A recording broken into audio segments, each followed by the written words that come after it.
Hello. Hello. ଆରେ କଣ ଦି ଦିନ ହେଲା ଫୋନ କଲେଣି ତମେ ଗୋଟେ ଫୋନ ଟା ଉଠଉନ କି ତମ କଥା କିଛି ବୁଝିପାରୁନି। ହଁ ମୁଁ ଯାଇଥିଲି ବିଲ ଆଡେ ଯୋଉ ଚାଷ ସେ ବିଲରେ ଚାଲିଛି ନା ସେ ତଳା ଦେଖିବାକୁ ଯାଇଥିଲି ଆଉ। କଣ ଚାଷ ଚାଲିଛି କି? ଧାନ ଚାଷ ଚାଲିଛି ଜାଣିନ କି ଚାଷ ବାସ କରା ହୁଏନି କି?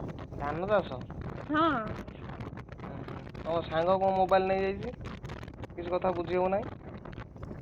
ଆଚ୍ଛା ମୋବାଇଲ ନେଇଯାଇଛି ତ ତାକୁ ପଚାରେ ମୁଁ ତ ଏ ବିଲ ଆଡେ ରହୁଛି ନା ଏବେ ଆଉ ସିଆଡେ ଘର ଆଡେ ଯାଉନି। ସେଇଠି ଗୋଟେ ଘରଟା ବନେଇ ଦେଇଛି ସେ ବିଲରେ ରହୁଛି ଆଉ। ଆଚ୍ଛା ବର୍ଷା ଦିନ ବେଶୀ ରହିବନି ସାପ ଫାପ ହଁ ପଶିଯିବ। ହଁ ହଁ ଦେଖିବା ଆଉ କହୁଛ ଯଦି ସାପ ଫାପ ଆସିବ ପଳେଇବା ଆଉ। ହୁଁ। ହଁ କଣ ବର୍ଷା ଆଇଲାଣି ନା କଣ ମୁଁ ଟିକେ ରଖୁଛି ତମକୁ ପରେ ଫୋନ କରୁଛି।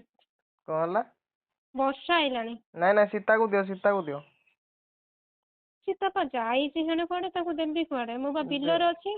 ନା ଫୋନ ସେ ଜାଣିକି ଦେଇଦେଇଛି ମୁଁ ତା ଦି ଦିନ ହେଲା ଫୋନ କରୁଛି ସେ ଫୋନ ରିସିଭ୍ ନ କରିକି ସେ ଧରା ଛୁଆଁ ଦଉନି ମତେ ସୀତା। ଆଚ୍ଛା ଆଚ୍ଛା ହୁଁ ହଉ ତାକୁ କହିବା ଆଉ କାହିଁ ସେ ଧରା ଛୁଆଁ କାହାକୁ ଦଉନି ସୀତା ତ ଘରେ ରହେ ଲୋକ। ସେ ହୁଁ କୁଆଡେ କେଜାଣି ଯାଉଛି ତାକୁ ପଚାରିବାକୁ ପଡିବ ଆଉ। ତାକୁ ବାର ବାର କହୁଛି ମୋ ନାଁ ଟା ପଚାରିଲିଣି ଏତେ ଥର ମୁଁ ଏତେ ଥର ନାଁ କହିଛି ତଥାପି ଚିହ୍ନି ପାରୁନି ମୋ ନମ୍ବର ସେଭ୍ ରଖିକି। ଆଚ୍ଛା ଆଚ୍ଛା ହଉ ହଉ ଠିକ ଅଛି ଆଉ ସିଏ ସୀତା ଆଇଲେ ମୁଁ ଫୋନ କରିବି ହେଲା। ହୁଁ ଆଉ ତମେ କଲ୍ କରିବନି ନହେଲେ ମୋ ଫୋନ ବି ପଳେଇଯିବ। ଆଚ୍ଛା ଆଚ୍ଛା ମୁଁ ନାଇଁ ନାଇଁ ତମକୁ କଲ୍ କରିଦେବି। ନାଇଁ ସେ ମୋ ନମ୍ବର ଟା ରଖିଛ କି? ହଁ ଅଛି ବୋଧେ ମୁଁ ଦେଖିକି କହୁଛି ବର୍ଷା ଆଇଲାଣି ଘଡଘଡି ମାରିଲାଣି।